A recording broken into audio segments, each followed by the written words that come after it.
How are you guys? Everybody all right? This is gonna be difficult. Usually for pictures, I suck in, but for a goddamn painting, man, I think I'm gonna pass out.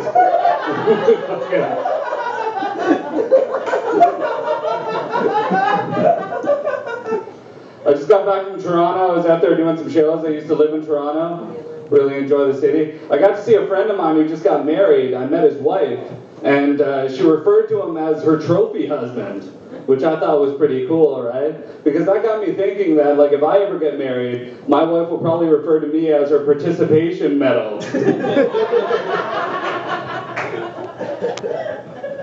I got to visit my old work in Toronto. It was a lot of fun.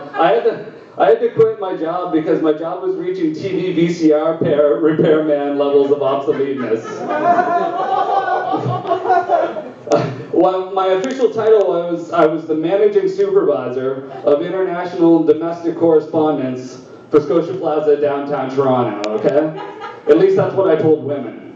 In actuality, I just ran a mailroom. I was a mailroom supervisor. That was my job. I don't know how much you guys know about the mail game, but it's not exactly booming. I haven't bought a stamp in 20 years, okay? The last letter I mailed was addressed to the North Pole. It's been a while, all right?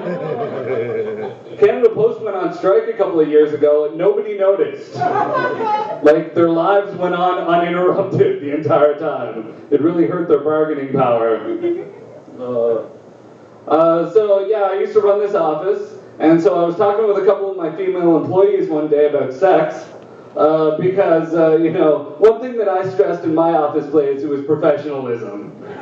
Alright, so I'm talking to these girls about sex. It was wild. They started telling me about there's all these different levels and categories for sex for women. They were telling me that, like, at the top is that true love sex, you know? Like when you're like running through the rain and holding hands, and any movie you ever got dragged to as a guy to Ryan Gosling. Notebook sex is what they were talking about. Some notebook sex.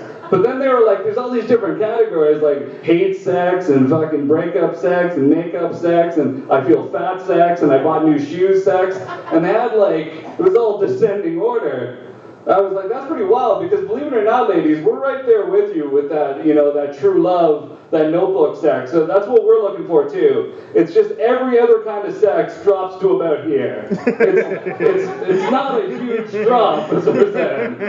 We would love to have this, but we'll take this any day of the week, as we're saying. Not a lot of categories. So I was out partying in Toronto, and I was you know, hitting on some girls, getting rejected mostly. It's no big deal though. It's alright getting rejected. It's fine. You know, I've actually asked girls out before though, and they were legitimately angry that I asked them out.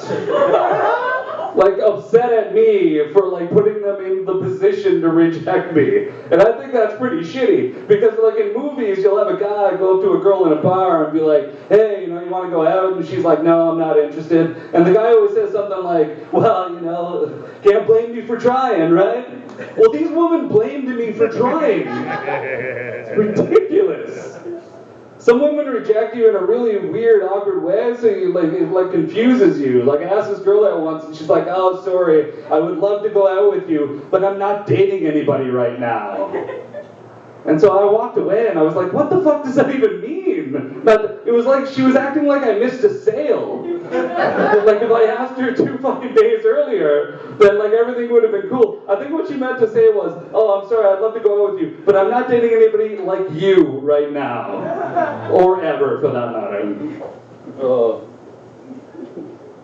It's tough. Some girls are tougher to hit on than others. Like there's this really hot bank teller at the bank I used to go to. She was super cute. I wanted to ask her out. I find it really hard to hit on a woman who knows exactly how much money you make, though. It's right there on a screen in front of her. There's very little mystery in that relationship. I would try, though. I would be going up to the cell and be like, well, I have most of my funds in my Swiss and Cayman Island accounts. But I do keep a few Canadian accounts open for incidentals. Incidentally, if I could withdraw that $13.67, I would love for you to join me for a pack of McNuggets. I've been eating too many McNuggets, it's true. I'm getting a little overweight. It's not too bad. I just need to lose about 2 or 3 dozen more pounds. And I think I'm going to be right there.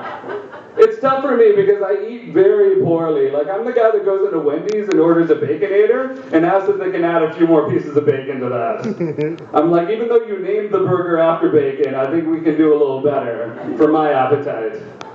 I eat way too much candy for somebody my age. I eat so much candy, it's like somebody challenged me to get diabetes. And I'm up for the challenge.